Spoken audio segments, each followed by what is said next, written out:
welcome to the webinar. My name is Hannah Dyson from Enfield Voices and Global Net 21. And this is one of the regular webinars we do, exploring local, national and international issues.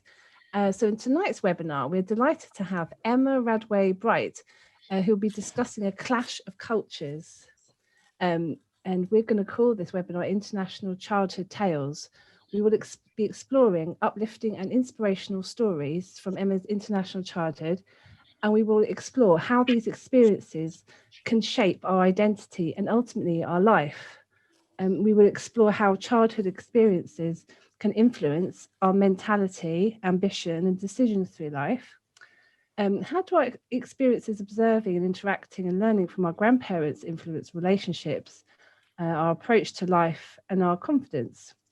So, hi Emma, and welcome to the webinar. Thanks for having me. Thank you for joining us tonight.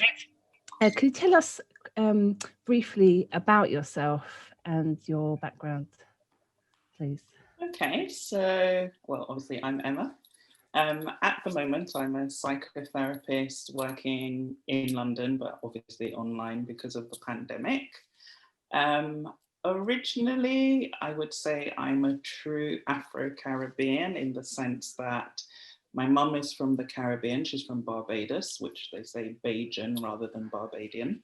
And my dad is from Nigeria in West Africa. So I was kind of brought up with a really interesting clash of cultures because I think those two countries are probably like the strongest personalities on their respective continents. So part of my childhood, I was born in South London. When I was quite young, my dad decided he wanted to go, he was a paediatrician working at Great Ormond Street Hospital. He decided he wanted to go back to Nigeria and, you know, use his skills to help children there. So we initially went back when I was quite young, and then my mum got pregnant unexpectedly and on the way to the airport ended up giving birth. So they decided to wait a few months to travel with my younger sister. So we actually came back to the UK when I was 5.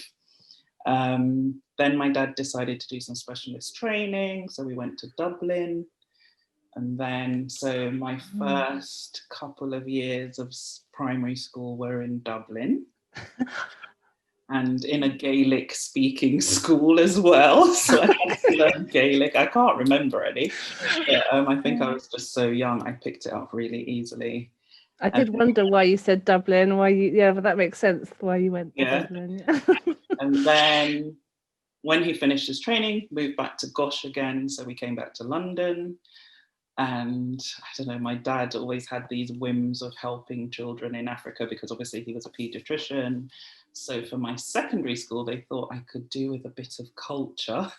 And I went to boarding school in Nigeria while he moved back there because he got a job as a chief consultant of a children's hospital. So I actually did part of my secondary school here. I did my first 2 years of secondary school. Then I moved over to there, which was a baptism of fire, which was quite interesting. Then finished secondary school there, came back here for university, and I've been here more or less ever since. And I suppose that's it in a nutshell. Do you think, I say London, it's easier. Do you think, was it quite strict sort of being at boarding school in Nigeria compared to maybe to your schooling in the first 2 years in London? And do you think that's kind of had a bearing on how you are as an adult? I think so, because my school here, because I remember it vividly, I wouldn't say there were no rules, but it wasn't as strict and rigid. And I think with the boarding school, obviously it was the largest boarding school in West Africa. So it actually had 2,000 students. Wow. And at the time, that was like early 80s, that was like a big school and catering for a full boarding school as well. So I think in order to keep everybody in line, there were very, very strict, rigid rules. And I was like the kid from London that was like, why do I have to follow these rules? I got into a lot of trouble. No. I got sent home a lot, or my dad got called a lot. So But I think once I settled down, the first year was just a total culture shock, totally different food. It was the first time I'd been surrounded that I could remember, because I'd been there when I was younger, but the first time I'd been surrounded by, like, say, I think 90% of the students were Black, only 10% of them were white or Asian. So it was a total flip to having been brought up in Mitcham, where in my primary school I was the only Black child. In my secondary school there were only 3 other Black children in my school at the time. So it was a really big culture shock. So I spent a lot of time writing to my friends in London as well. Oh yeah, it'd be quite interesting actually to see those letters, all those thoughts that you, and those feelings that you had when you were going through those years, because obviously you were also a teenager, so that also brought the difficulties.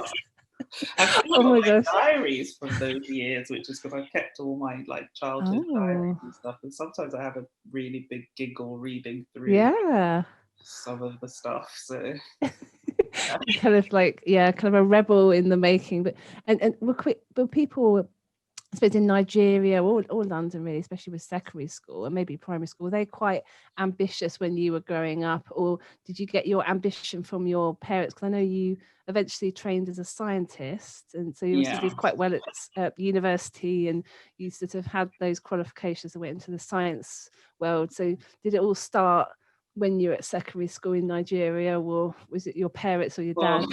No, it probably started from nursery or from when I could talk. Oh, really?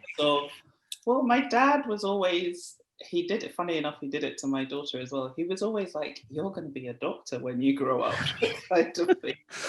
Okay. So from a very young age, and I think amongst the African culture, because he had a lot of his friends were also here, because they all came over here to go to university and postgrad and stuff like that. So amongst the African culture, when they see a child, one of the first things they ask you is, what do you want to be when you grow up? They're not interested in how do you like school or your friends. It's like, what do you want to be? So I'd always be like, I'm going to be a doctor. So I think when I went to secondary school over there, it was actually part of why it was a culture shock was the academic, because I had done part of my second year of secondary school here and then joined them after the first term over there. And there they grade you. So like in my form, in my year, there were I remember this vividly, there were 223 girls in my year group. And that first term that I was there, they grade you like first, second, third position in the year. I came 221 out of 223. Oh, so there were 2 people behind me, God knows what they were like. But my dad was so proud.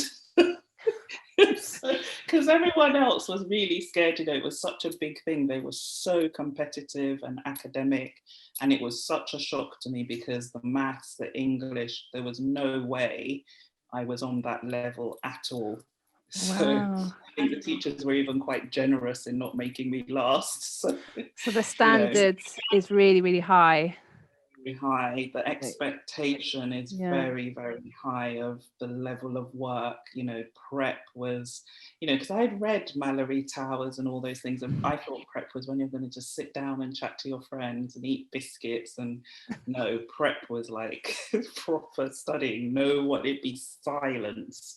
No one would talk. They'd all be, and it wasn't just doing homework, it was preparing for the next classes and things like that. And I was just totally a fish out of water when it came to all of that. I was still running around thinking I was going to play. So I was like, So they were teaching you to kind of really use your time to the maximum. Don't waste any time. There wasn't there wasn't play time. We had sports where it was like inter-house sports in the boarding house, but that was competitive as well. And that was like, we had marching teams and all that. So it was like being drilled in everything. It wasn't, besides like a Sunday afternoon where everybody was doing their hair, washing their hair and stuff, there wasn't much, just chilling. It was always lessons, studying. very, you know, everybody wanted to be a doctor, lawyer, dentist, you know, they were quite, it was interesting.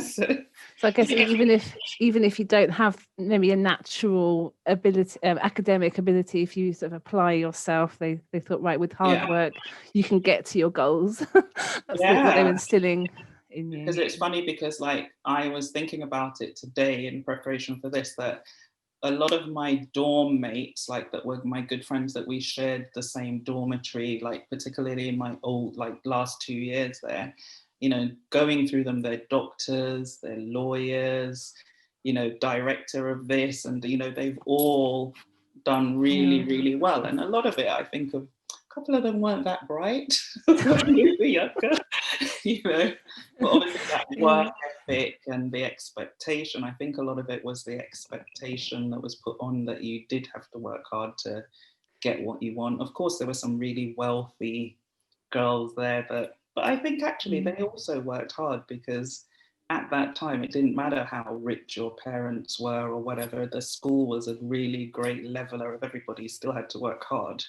So because the kudos came from being 1st to 10th in the year. Anything below that, you were nothing. Wow. Yeah. Do you think that's kind of had an influence on how you raised your own daughter, and your even without you realizing, maybe subconsciously, I think it's weirdly driven me in the opposite direction, because of my experience of, especially like, because I always wanted to study medicine, and then I ended up not studying medicine, because I actually discovered while doing A levels and voluntary work in hospitals, I don't really like sick people. You know, the sight of blood, no thanks. You know, I kind of realized by the time I was 17, 18, that actually that isn't what I wanted to do. But it taught me that going and having this second career that I have now as well, it just taught me that going for what you're passionate at, you know, that you're passionate for, you'll always succeed. The happiness is more important than whether you're a doctor or you're titled, or, you know, how much you earn or whatever. You could be the happiest cleaner, bus driver. I would rather you're just happy as my child, rather than, you know, because you have such high achieving people that are miserable, and life's not, you know, life's too short to be miserable.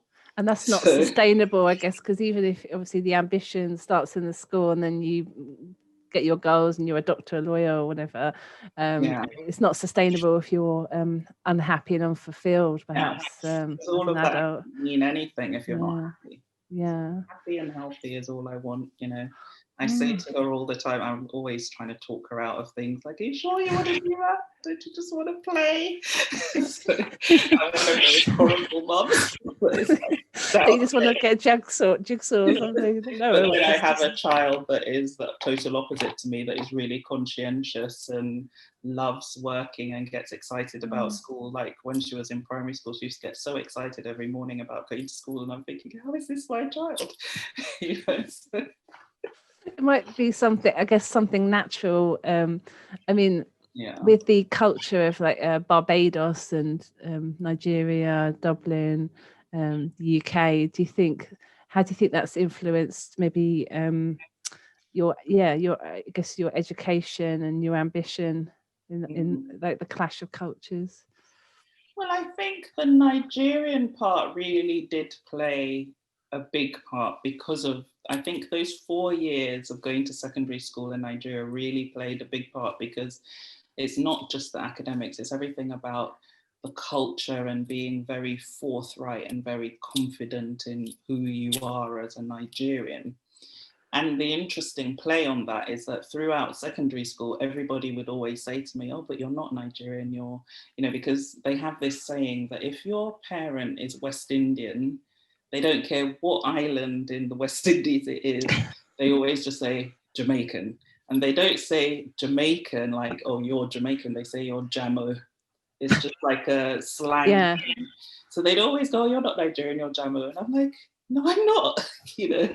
So to Nigerians, I wasn't Nigerian, but to West Indians, because my West Indian part of the family were like, oh, you're part African and you've gone to school in Nigeria. So they'd refer to us as the African cousins or the Nigerian cousins. So it's always this thing of, I didn't quite, in Nigeria, they didn't think I was Nigerian. In Barbados, they don't think I'm Bajan, you know, but I got a lot of still the cultural identity, I think, because I was there as a teenager, as a Nigerian, and, you know, a lot of my friends now are because I went to school with them. So yes, you can benefit from those cultures. Do you think different nations have a different mentality, various mentalities, and then you can observe those mentalities when you're in those countries, even visiting, I guess living, and then you can kind of pick and choose, and then that kind of gives you a better overall view of the world? Yeah, I think because I think for myself, I can be a bit of a chameleon, because even though I was in Nigeria in a boarding school surrounded by mainly Nigerians, my home life was very much Bajan, West Indian, because when my mum eventually moved there with my younger sister so she could start school there as well when she finished primary school here. And then in Nigeria, they have a whole community of West Indian women married to Nigerian men. They formed this club where all the women used to get together one Saturday a month. They cooked together, the children all got, all those children became your cousins. So my home was very West Indian. We ate West Indian food. My mum's friends were all West Indian or Lebanese, because then, everybody jumped in at some point. So the big culture clash would be, I'd be West Indian at home, have roti, curry, peas and rice and all that, and then go back to school and I'm Nigerian again, or hanging out with my Nigerian friends versus my West Indian friends. So, and even here in London, like my West Indian family is a large family across, because my mum was the youngest of 8. And we have a really large family across the whole of South London. So there wasn't a Saturday when we weren't with one cousin or the other, having a big cook up of food and everything. So that very West Indian side of me is still there. And it's interesting, like when I go back to Barbados, now as an adult, I totally feel Bajan when I'm there. When I go to Nigeria, not so much. It's a bit weird. So you kind of find your natural place and where you feel comfortable, and the kind of and I can switch between the accents and stuff and the food. I love it. I can have peas and rice and jollof rice all on Christmas Day. So. They teach you how to cook, or how does the cuisine or the food kind of fit into your memory, especially your memories as a child? When do you start learning to cook as a child? Well, I suppose I wasn't a typical child, because I was really lazy, if I could get away with it. Because I think culturally as well, it's always like the oldest child gets the responsibility for everything. And because I had an older sister, she's the one that got taught to cook and everything really, really early. So I think until I was probably, and especially because I was away in boarding school as well, we didn't have to cook for ourselves or anything. So it's probably more my late teens that my mum started teaching me how to cook, and I'd cook some, I think I cook, my cuisine now is a big mixture of West Indian and Nigerian, because I can cook both. I love both. I can eat anywhere, can mix them. So I think it's just with the spices, that if they use any spices or it's very different ways of cooking. The food is very, very distinctly different. But then you can switch it up from day to day. So I have, my cupboards are full of Nigerian spices and West Indian spices. So. When you're cooking nowadays, like in your kitchen with your daughter or with your dog, when you taste those cuisines with the spices, does it take you back to any kind of certain memory, either in Barbados or Nigeria or even Dublin? Yeah, because I think I associate certain things, like say if I was ill, my mum would always make like a West Indian dumpling soup. So there's a particular West Indian soup that has dumplings, potatoes, lamb, carrots, everything, and it's like hearty. So I think sometimes if I feel like pampering myself, I'll make the West Indian soup because it just brings that memory of childhood. That the minute you had, a cold or anything, oh, you need some soup. And my mum would make up a big pot of soup. Oh. But then there's things like in Nigeria, they're really famous for, they have massive weddings and parties where like, jollof rice, that orange rice or whatever is made, and they kill a cow and roast it on the spit and all that kind of stuff. So the minute I smell that, I remember everything about my childhood, because that was the whole highlight of going to parties, was you used to get little Tupperware containers that you could fill with food to take away from the party. That's the one thing about Nigerian culture I love. They cook, like say if they invite 20 people to a party, they'll cook for 50 people because they expect you to take home food that, you can share with your family when you get home, kind of thing. So that was as a culture, I know this is true in other cultures as well. If you weren't to take away the food and the Tupperware, would that be a bit of an insult, or is that not the case? You're not being party-like. Like, why did you come?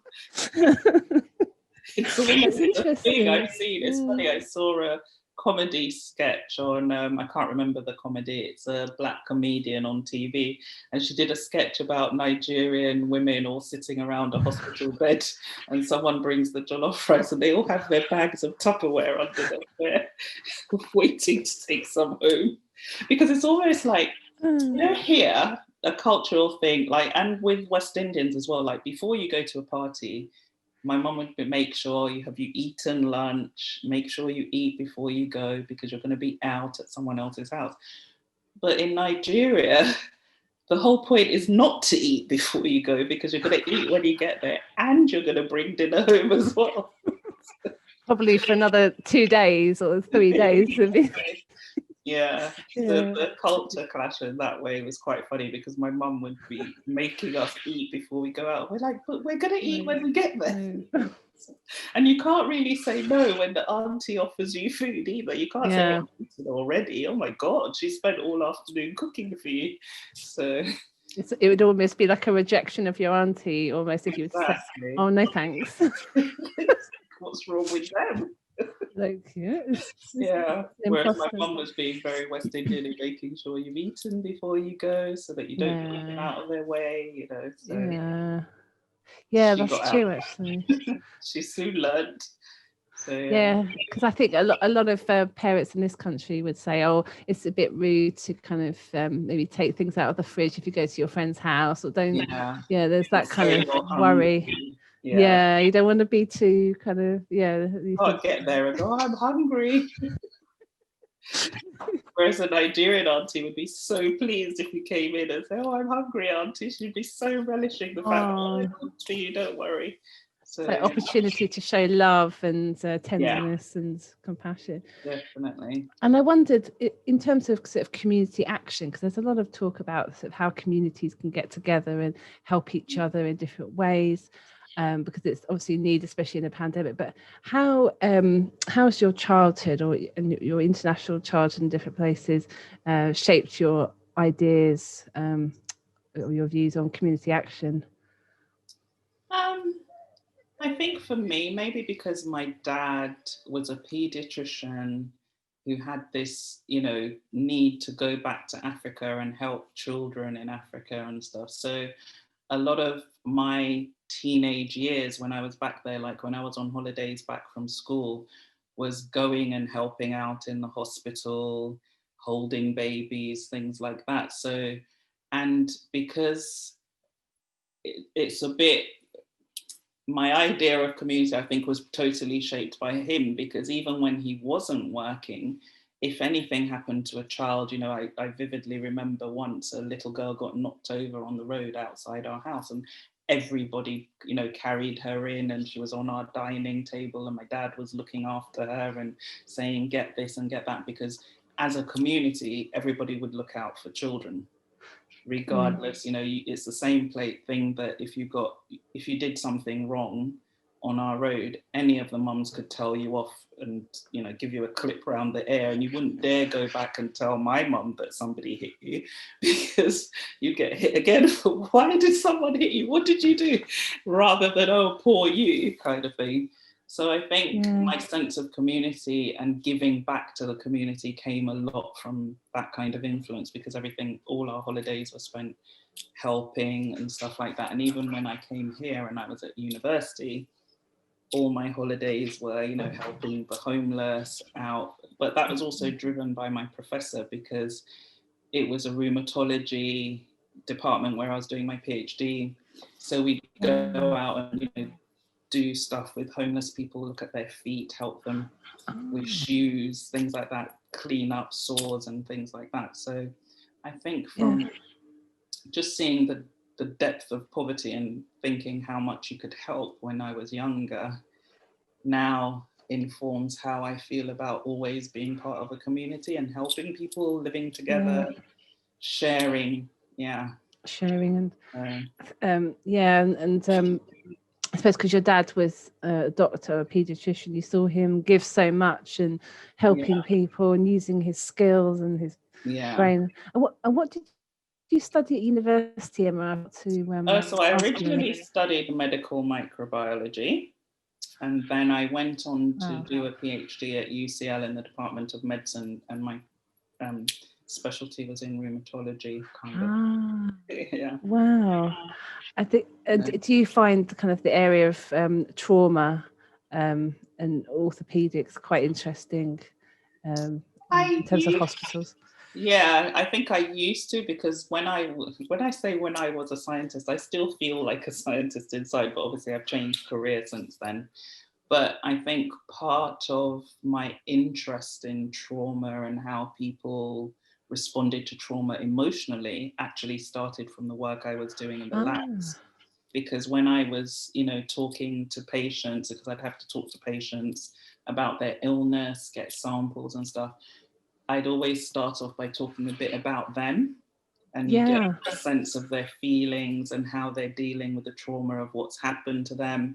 And because part of one of the bits of research I did, I would get people's spleen. So they've obviously had a splenectomy, that something's happened traumatic, that their spleen had to be taken.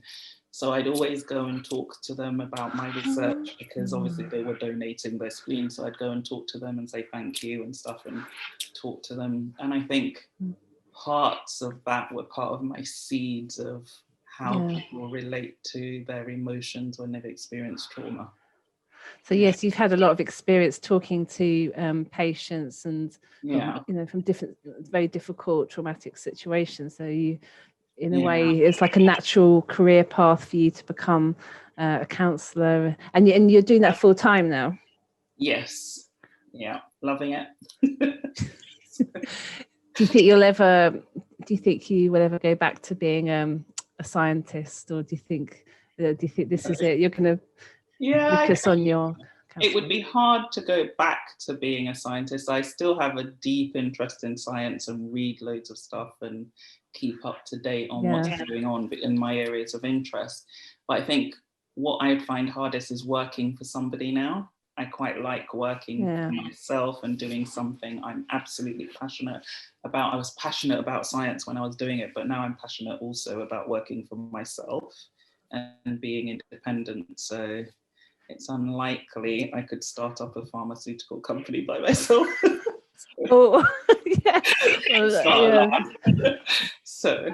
I've heard a lot of people have done just that in the last 10 months.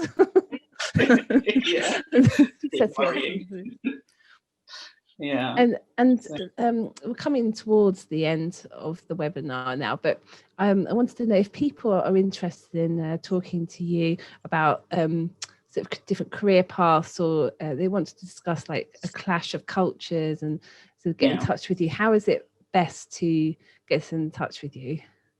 I think it's the easiest way to get in touch with me at the moment is actually via Instagram, because I think the DMs there are really, people are always asking questions. I find it really easy to answer and communicate with people for that. So my handle, I don't know what the funky word is, therapy button on Instagram. So it's quite easy to remember as well, because by the time I start saying my email address is so long. But then on my Instagram, it's got my email address and contact details. But, you know, direct messaging is really easy on there. So, yeah. And lastly, do you think in the future you might write a book about your childhood experiences and like the clash of cultures and how it's sort of shaped you as an adult? Well, it's interesting because somebody asked me that last week, and I was because on Instagram I do write a lot about my childhood experiences and my parents, and there's a whole thing about hair and all sorts of things. So I think one day, because I think there's a lot that has happened over the years, and that aspect of the clash of the African and the Caribbean culture, because there's not enough out there about the two melding together and how it can work, and it doesn't have to be either or, it can be all of one. So one day I might because I think there's a lot of people who've got like different cultures in their lives, like Polish, or it could be Albanian, and then you've got the English and the UK sort of cultures, and obviously the African Caribbean. So I think a lot of people can relate to that by reading stories or listening or participating in webinars about it. They can relate to it and think, oh, how interesting, that's how I felt when I was a child. Because at the end of the day, we all share one thing, is humanity and the human condition and the ability to connect. But the cultural aspect and really understanding each other just comes through storytelling, shared experience, to allow everybody to feel that wholeness and oneness. So I think the power of telling stories is really, really important to keep. And they're very enriching and heartwarming as well. When you hear them, you just think, oh, you can almost like visualize it in your head and think, I wish I was there now. And it's brilliant. I could be in Nigeria or Barbados right now. Oh yes, actually yes. I think a lot of people would like to be there in the sunshine and on the beach or somewhere warm. But thank you very much for participating in the webinar and sort of giving us an insight into a few childhood stories and your experiences. And hopefully we can talk again soon on another webinar. Thanks for having me. It's been fun. Thank you. Thank you, Emma. And we'll end this webinar now.